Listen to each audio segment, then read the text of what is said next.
Noted. Check. That's what check. this is. Sorry. Checkity check, check, check. Maddie, do you have a... Check my balls. What?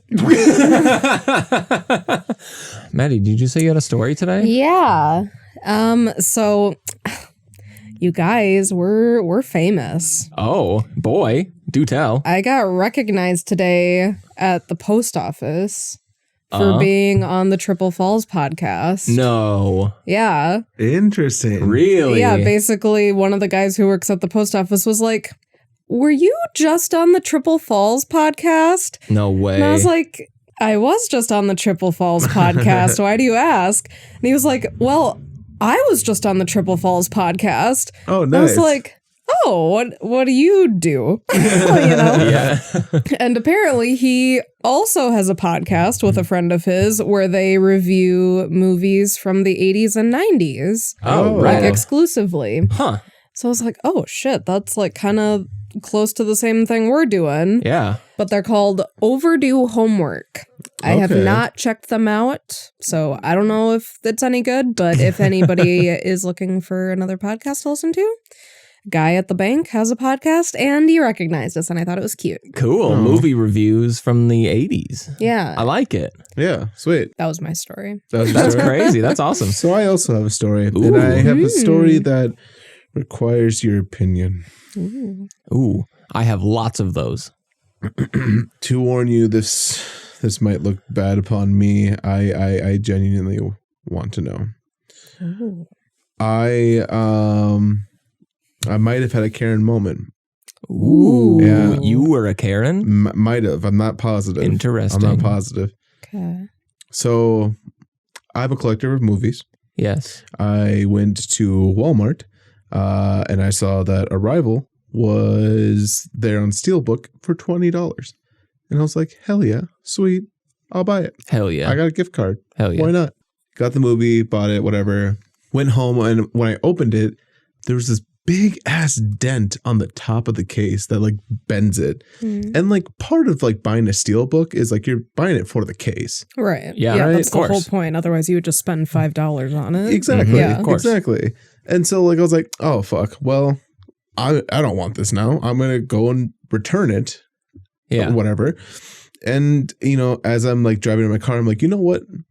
I wonder if I return it, odds are they're gonna either wrap it up because it was already open, and put it in like a discount bin, or they're gonna throw it away because It's opened. Yeah. Yeah. So I thought, what if I asked for a discount? Like I'd be comfortable paying for this if it was like $10. I'd be cool. $10, sure. Fine. For sure. Yeah. 50% discount, whatever. Mm-hmm. And so like I go up to the counter and like I told them my argument, and they're like, ooh, we can't return movies like at all. And like the most we can give you for a damaged product is like 10%, which was like $2. Ooh, And wow. I'm like, yeah, but do you see like my predicament here on like why like I think that's a little like unfair. Right. Right. You know, and like I told him, like I bought it for the case. And like it's not like I used the code. I didn't like even take out the disc. Yeah. Like I literally opened it, put it back in my bag because I didn't want it So anymore. you couldn't see that it was dented No. beforehand? I even made that argument too. Like, yeah, if I would have bought it and saw that it was like dented and then bought it, like that's on me. That's my fault. Yes. Right. But like it was covered by Right. like cardboard. Yeah. So like I don't get that. Like So they didn't let you return it. no, I mean, No, you were a Karen and you got him to return it, didn't you? well, because I explained that argument, Yeah. and like I'm Fuck just yeah. like do you? And I just like Yeah. asked like, do you see my perspective on that? Like Right. how like dumb that is. Fuck yeah. yeah. I didn't say exactly like that, but like, do you see Right. my perspective? And so like they called people or whatever, and they're like, yeah, like we can see what we can do. Da da da da. And then the lady like came up to me on the line, and she was like, how much would you be comfortable paying for this movie? I'm like, $10. She's like, okay, yeah, fine. Damn. and then like gave me the discount, and I'm like, but she seemed so like kind of like not upset, but like I don't mean, were know. you polite? I was polite. So I you're think I not was a polite. Karen. Like I'm not. I wasn't Yes. like I don't know. Like it just felt like I could have just like heard their policy and said, okay, whatever, fine. But like but their policy is, that's pretty intense to not even be able to return unopened movies. no, it was opened. But I mean, not really. If like you didn't take the disc out. No. So it's like it's unsealed though. So like what they told me was like the Right. integrity of like the disc / like the downloadable code or whatever. Like it's not clear whether or not you actually used it. but it was defective. And yeah, so they would have to. They probably just ship it to Africa or something. They just wouldn't take it back. Right. Yeah. So like they were like, no, we don't do returns on movies. I mean, I agree with Right. Maddie. I didn't know that, by the way. Like I didn't know that was like a thing. Right. Yeah. I mean, yeah, I agree with Maddie. Like if you were polite about it and you just said like, hey, I realize that you have this policy, but like, I feel like that This is policy kind of a different situation. doesn't really apply here. Mhm. Yeah. Like I fucking support it. Yeah. I think I would have done the same thing. Okay. Yeah. I don't know if I was pushing it. Like someone No. yeah, okay. No, you're in the right. Yeah. Maybe I wasn't even like the right. Maybe it was just like no one was the right. Like we're just in like a weird sticky situation. We're like, hey, what can we do? Yeah, that's fair. I mean, I'm glad you guys were able to come from a compromise. Like Yeah. I'm like hats off to Walmart Yeah. for making that happen because Also, if they it was didn't have to. it would also be a different story if it was like a small business. Like Yeah. the fact that it's Walmart. Yeah. They The can- like $10 Yeah. that they lost on that is fine. Yeah, they'll They're be fucking okay. fine Big on their time. defective product. Yeah. Yeah, absolutely. I wouldn't take it to a mom and pop shop and be like, Yeah, then I'd be like, okay, you're asking a little too But much. actually, Right. a mom and pop shop would probably be like, "Oh my god, it was damaged. I'm so sorry. Let me Yeah, swap that." Oh yeah, that was another thing. They told me like I can swap it for the exact same product, but this was the only copy that they had. Oh no. Yeah, so I'm just like, what do I do? Well, And then like, Well, so no, you can't swap Yeah. it for the exact same product. yeah, but it got a little frustrating because like they're like, well, here, let me look on like my little thing and see Right. like if there's any more in the store, or if we'll get any more. Right. And then she named the stores in which they have it, and I'm like, oh, would you like ship a new one to me? yeah. No Like way. I would ship and trade. Like I've done that at like Shoe Department, which is like a lower chain than like Walmart's. Right. Like I thought that would probably work, and they're like, no, no, we don't do that. I'm like, then why'd you even name? Yeah. The What do you? Because they thought you were gonna drive. You want me to drive 60 miles to Yeah. get this movie I've never even seen? Yeah, like come on. Jeez. It was just like a situation that could have taken 10 minutes to figure out, and ended up taking like 30. Yeah. Well, like I said, I mean, I'm just happy that y'all came to a compromise. Yeah, and I don't think you're a Karen because the trademark of Karens is being rude about it, Yep. and I think that's a perfectly reasonable. Overblown sense of entitlement. I mean, just take just take it. They wouldn't take it. They wouldn't. No, take I mean you keep it. Oh, I know, but like I would still like they would still give me $2 though back for like 10%. Oh, so you would get to keep it and Yeah. you would get $2 Yeah. back? Yeah. Oh, yeah, I probably would have just done that. It was the principle of I it know. all, Yes, for I sure. totally understand. I'm always a bitch about the principle. I understand. Yeah, you're also asking like movie douches, so Valid. maybe Fair. our opinion isn't quite I'm sick of you calling us movie douches. us. Yeah, you can call yourself a movie douche all you want. I'm a movie douche. But you're not, Maddie. You I stand guess I above just hate that. the word douche. That's valid. Douche makes it sound mean. Movie scum. Movie Yes. snobs. Snobs. Like Snobs. snobs is better. Snobs is certainly what I Okay. mean. Okay. Yeah. I went to the Movie snob douche jar. is just like, How about movie whore? yeah. Because then we're like a little naughty. Because then we like it. Yeah. We like getting spanked. Yeah. I mean, watching movies. At the same time. What? So what are we doing here today? We're reviewing a movie. We're reviewing Hereditary. Welcome to the Hereditary Room Tone movie review of Hereditary. What? Round 2. Bum bum. Bum bum ba down. Why is it round 2? It's not. I was just wanted to see what you guys would say. I didn't understand it, but I trusted you know what you were doing, Swain. That's what I get for trusting. Yeah, no, don't ever do that. That's not how it works. Trust me, I thought Yeah. always. I thought, Swain, here's my little man. Bell big and strong. It sounded like I am strong. Here's my little man. All big and strong. And I just I'm so proud of him. It's feeling like kind of a lazy day on the Room Tone show today. Sorry, I'm just looking for I'm not like texting. I'm looking for the synopsis for Hereditary. No, that's okay. Sorry. Why aren't you texting? Oh my gosh, I'm not. Who are you talking to? Stop it. Oh my God, why are there always bitches in your phone? Yeah, who are these bitches in your phone? Austin Swain and Maddie Fox. Oh, yeah. They seem hot. That tracks. And It's Gordon. us, we're the bitches. It's we've always been. My name is Maddie, and I think that the room tone score of Hereditary is going to be 51. Ooh, 51 out of 60. Yeah. strong. I respect it. Yeah, it makes sense. My name is Austin Swain, and my guess for the Room Tone score out of 60 is 48.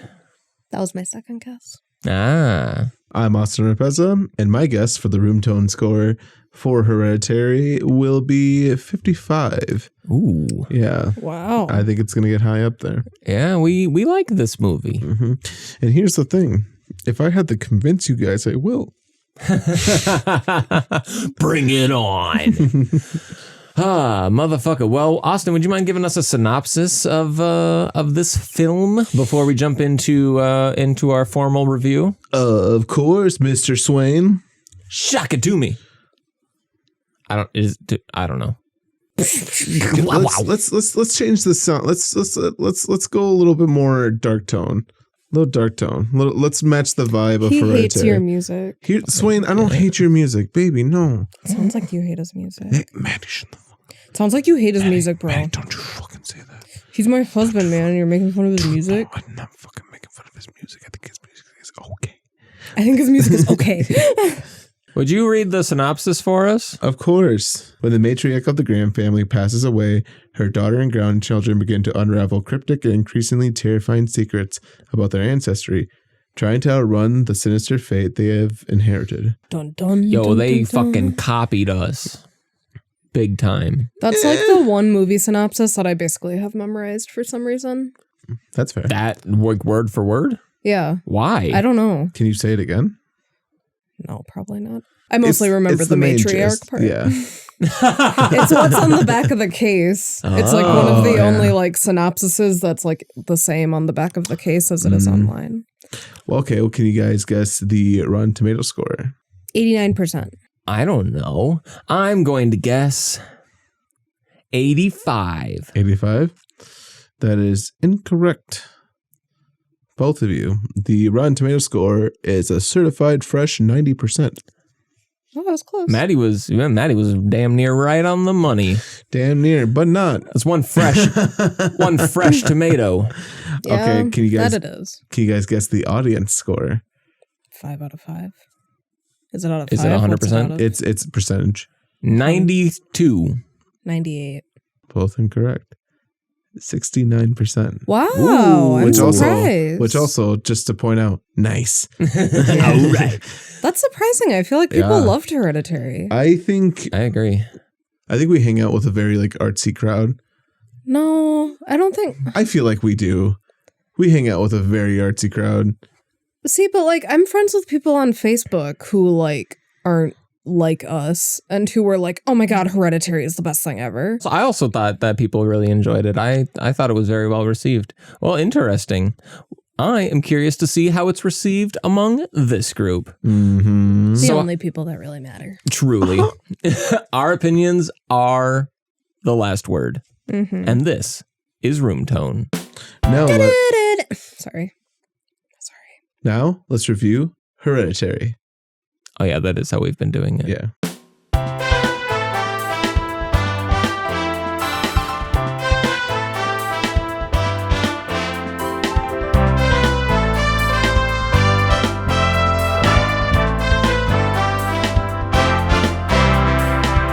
So the way that this works on the Room Tone podcast is we, the three of us, go through 4 categories, each giving the movie a point value out of 5. We'll talk about the cinematography or the visual language. We'll talk about the characters and acting. We'll talk about the story and the writing. And then we'll talk about just the general watchability. Each of those categories will be totaled up to 15 for a final score of 60.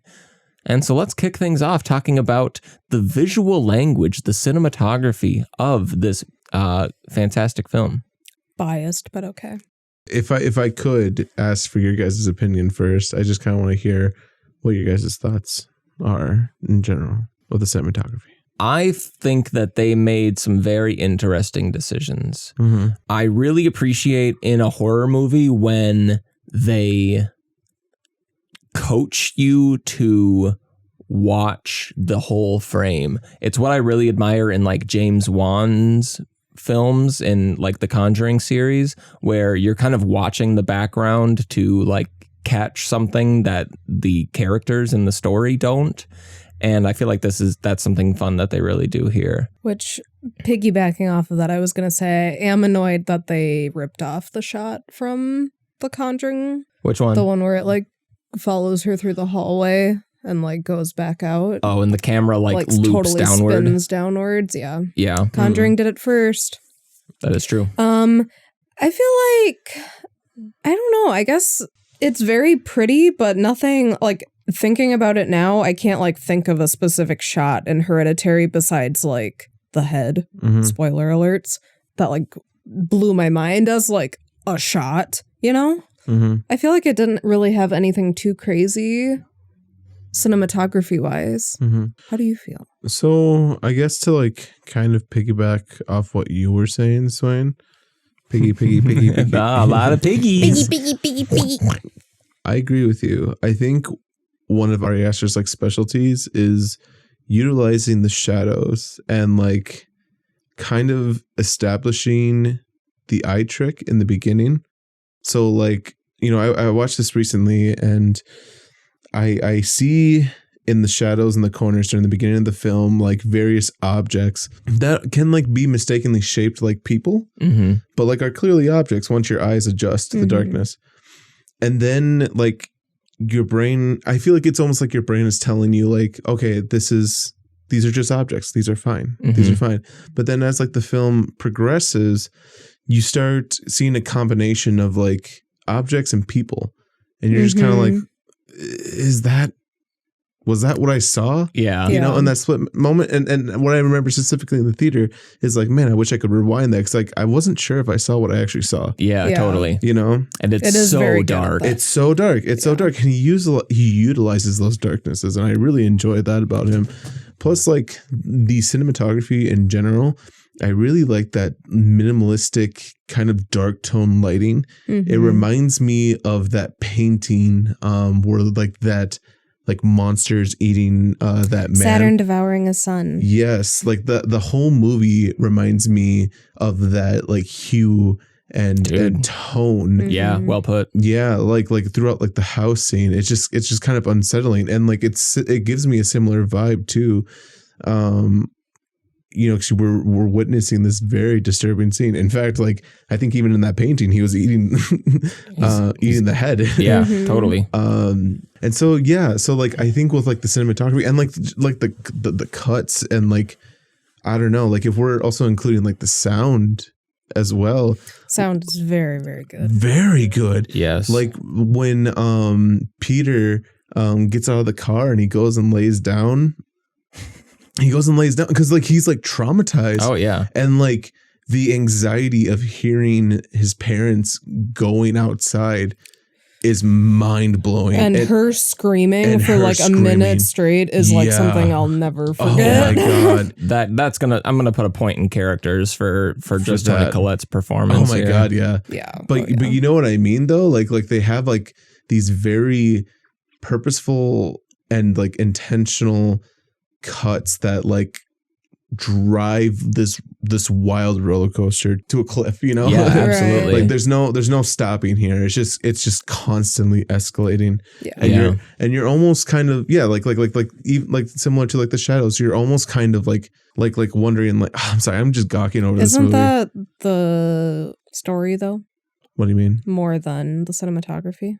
Like once you think it's over, something. Well, I meant more so like with like the sound design, like the sound design like helps like bring that like feeling to it. Right. You know, and if we're including like sound design and the cinematography, that's why I brought that up. And with like the editing in general, like how it all kind of works together. Yeah, like it's so intense. And like I can't even like we haven't even mentioned about like the dollhouse. Yeah. The dollhouses. That was going to be my next point. That opening shot. Yeah. That was crazy. That was nuts. Yeah. I remember that shot so vividly. And like I don't know, like it almost told you what the film was going to be within that one shot of it's a family being controlled. A family being controlled. Yeah. It's a family in a box. Yeah. Yeah. I think they did that really well. I think that gains it a point for cinematography. Like I just think it's a very interesting and unique opening. Mm-hmm. Oh, what I was going to say was you can't trust what you see because you see a dollhouse, but then it transitions into like someone's room. Yeah, you know? Totally. Like, yeah. Totally. I totally agree with everything that you said. Mm-hmm. even though I still don't think like purely the cinematography is like outstanding, I agree with everything you said. Mm-hmm. Yeah, agreed. So let's kick things off. I'm going to give it a strong 3 in cinematography. Okay. I'm also going to give it a strong 3. I am going to give it a strong 4. Hell yeah. Yeah, I think they took some very rewarding chances with editing. Like, I mean, how long they sit on Peter. I would like to know how long they sit on Peter after she dies. And it's just like, man, no one's gonna take those chances, but it worked really well for them. I'm going to change my answer. I'm going to go with a hot 5. Oh shit. A 5? A hot 5. I think it is a masterclass in cinematography. And I think it really does tell this. I think it like the cinematography helps tell the story and helps amp up the fear. And I commend Ari Aster in that. Everything felt like Wes Anderson, where everything in the frame mattered. Totally. You know? Yeah. It's very cleanly done. That's for sure. Cleanly done in a horror way. Mm-hmm. Yeah. That's what I really loved. I would have given it a 4 if they didn't steal that shot. Huh. Can't you say like they pay homage? I mean, like, what is really stealing for like an artist? You know, It's I feel the like exact same shot. But they are not the only ones who've. Conjuring isn't the only one who did that shot. Midsummer's done a shot like that. Who else did it before Conjuring? I don't know. I mean, it's not. I think that the shot's been done before. I don't know. I don't have any specific examples, but I would put money on it. Of watching the subject come towards the camera and the camera follows them as they go underneath and ends upside down as the subject walks away. I think actually, then follows it back out. I think Children of Men has a shot like that. What the fuck is Children of Men? It's a movie. Never heard of it. I think if it's the exact same shot, which it is, then it's rude. Especially when clearly they had the capabilities to do something original. Mm-hmm. Is anything okay? You know what? Yes, her screaming for a minute straight, original. Them coming out of the dollhouse, original. Her banging her fucking face on the door, ceiling, original. Yes. Them doing the exact same, like through the house shot, not original. Mm-hmm. See what I mean? Yes. That's how I feel. That's why it's not a 4. Getting hot and heavy on the Room Tone podcast. Heavy. Should we talk about characters? Let's move on to the characters. Hats off to Toni Collette. Yeah. No yeah, kidding. I wish Toni Collette was the character. Because, like, can I give Toni Collette a 5 for her acting? Yeah. I mean, she pretty much is. Like, Jesus, she's on screen like 90% of the time. Oh, yeah. Yeah. Yeah. It is. God, I feel like it's kind of her story. I would say it's God, I feel like I'm being such a douche to you guys. Isn't it Peter's story? It's everyone's story. It's the family story. Like, everyone plays like a certain part. Because, like, technically, if we want to be like technical, it's Payman's story. Like, yes, it's Payman's story. Yeah, and like this family just so happens to be involved. And if we want to go like before that, then it's like Charlie's story because like Charlie is Payman. And then if we want to get weirdly technical, it's Peter's story because Peter is Charlie and Charlie is Payman. Right. It's not the dad's story. It's not. It's definitely not his story. Yeah. But who is like? I mean, who? Oh, this is a story conversation. I feel like everyone's a little boring. Really? I think that they have an interesting family dynamic, and I think that the family tells an interesting story, but I think that Peter's boring. I think that Charlie is interesting, but she's dead. The dad's boring. I think Toni Collette did a fantastic job, but I think the mom, her character is like pretty average until she gets possessed, but that's not really her call. I agree. I feel like everyone's kind of like lackluster. They're all pretty like standard characters. Like they don't really have anything that like sets them apart from any other mom or child. And the only reason I like Charlie is because she clicks and finds bird heads, but otherwise like she's also she's also kind of just a shithead little kid. Which like they're all just pawns to tell a great story, and like that's cool. But I feel like they're all kind of lackluster. I agree. Okay. Shoot us down. Sorry, bro. Sorry. Hold on. Let me also say, like, I do respect your guys' opinion. And like I know that like that's what it all is, it's opinion. Mm-hmm.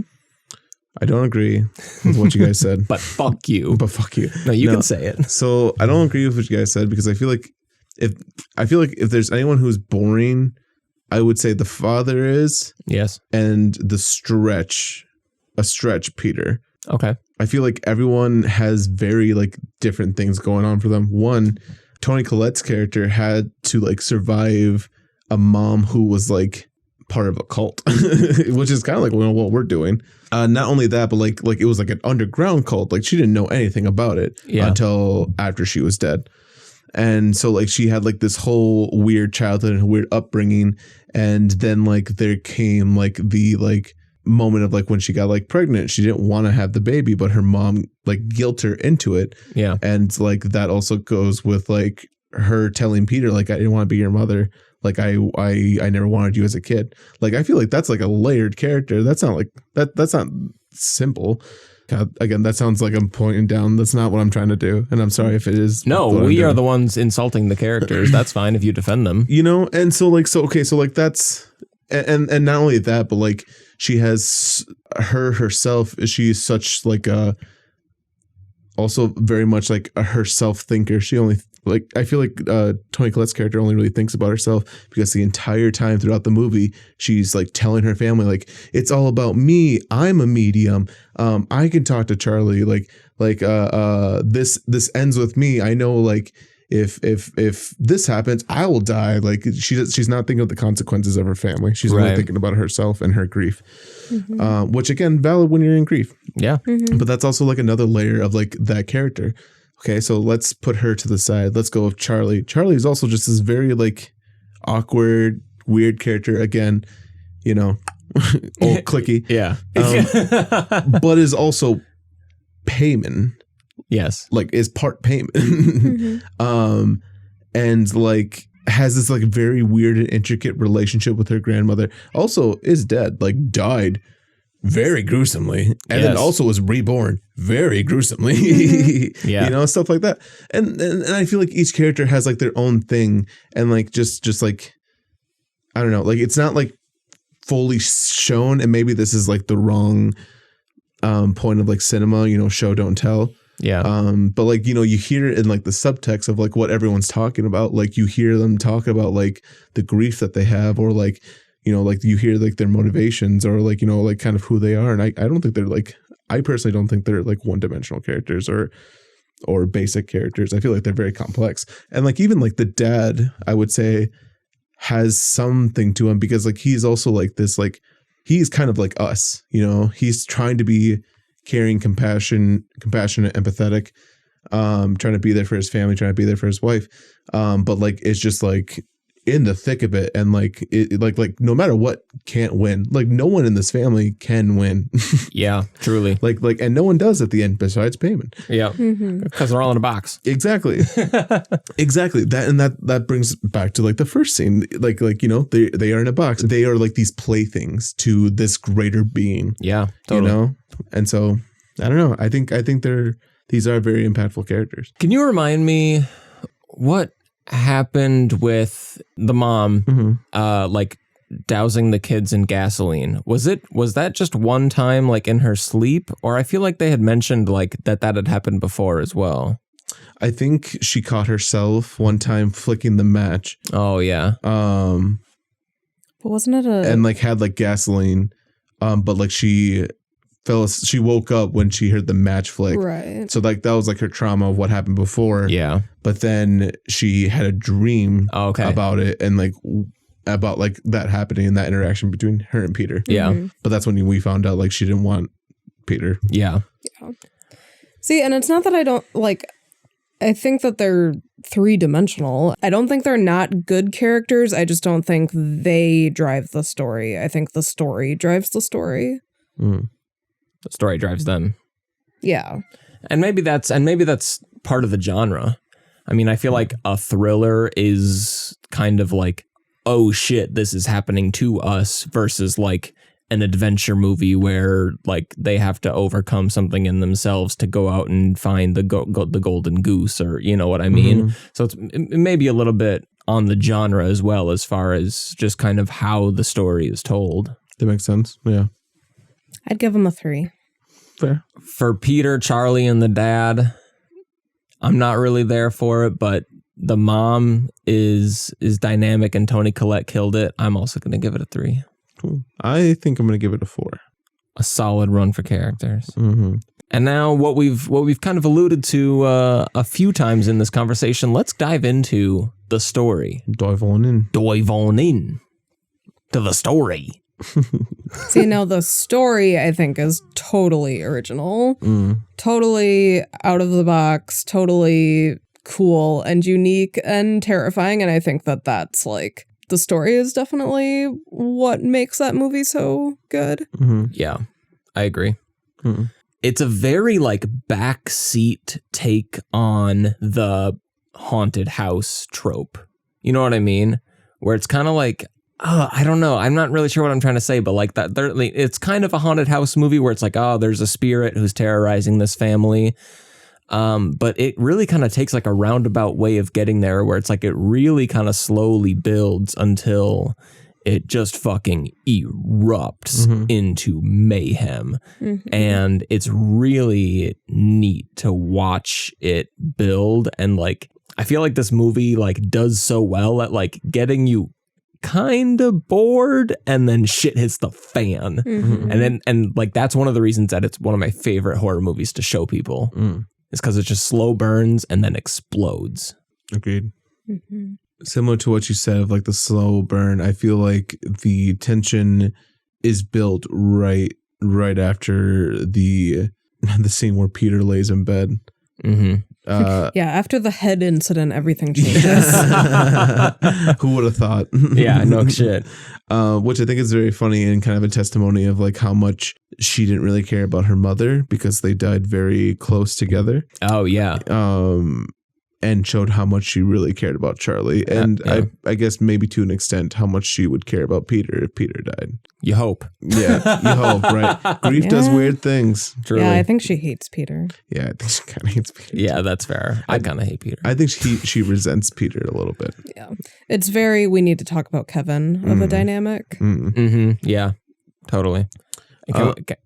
While we're in story, I think we can talk writing a little bit. And I don't know if this line was written or improv, but I just love the, all I get is that stupid face on your face. I really hope that was improv. I know. I just love it. I love it every time. It'd be beautiful. It's perfect. Mm-hmm. And when she just goes, I am your mother. Yeah. I'm giving story a 4. A 4 story. I think I'll give the story a 4 too. I think I'm also going to give it a 4. It's one that like I was kind of lost on the first time and a half that I watched it. But it's kind of one like the more you watch it, the more you enjoy it, I find. Which brings us to our final category, watchability. Well, I think I'll start with my score and I'll give the reason why. Do it. I think I'm going to say a 4. I think it's just because like I feel like every time I watch it, there's like something new that I'm like getting from the movie. I think it's like a movie I could probably watch like once a month and like not get tired of it again. And yeah, I just feel like I experience something new every time I watch it. And I think I really enjoy that fact. Fuck yeah. I agree. And I think that even though I know what's going to happen, it still hits me, even though Like, I know she's gonna get her head ripped off, but it still fucking hits every single time. Fuck yeah. So, like, I think it just has such a level of horror that is really, like, visceral and, like, hard to get used to. Like, it's a movie you can't really, like, ever, like, get comfortable watching. Yeah. Like, you're always tense when you watch it, which is great. My favorite thing is to watch people watch the beheadings. Yeah, me too. Dude, It's so funny. It's so funny just watching people be like, oh my fucking God. Yeah. Because No I shit. remember what happened to me the first time I saw it. Yeah. And yeah, Everyone remembers the first time they saw it. it's the best thing ever. We have a friend of the show and listener of the show, a Lucid Llama, talented musician, and like I said, friend of the show. And they reached out to Maddie and I because they wanted to try out the horror movie genre and kind of give it a go. And they knew that, you know, we were really into it. And Hereditary is the movie that we showed. And gosh, it's just so fun to like watch people watch this movie. And they were... Woo. No, they liked it, right? Oh yeah, they loved it. Yeah, and I agree with both of you. It's one of those movies that you always kind of get something new out of. I love to show it to people. I think I'm going to cut a point just because, like I said, that I love the slow burn, but honestly, it's only because of the monumental payoff. But the slow burn does kind of get to me every time where I'm like, all right, let's go. So I'm going to give it a 4 as well. Okay. So after the cinematography, characters, story, and watchability, each of us giving it a score out of 5, we have come to a total tone out of 60. 45. Ooh. Wow. Yeah. Who got... So Swain got the closest. You What did sick you son of a guess? bitch. I guess 55. Oh, yeah. You wanted it to be 55. I figured that like I had like enough to talk about, or like I could probably be convincing enough. So he likes it. We all like it, Yeah. for all different reasons. Thank y'all for joining us on this episode of Movie Review with the Room Tone Crew. Remember to spay and neuter your pets Yes. True. and to pause for room tone.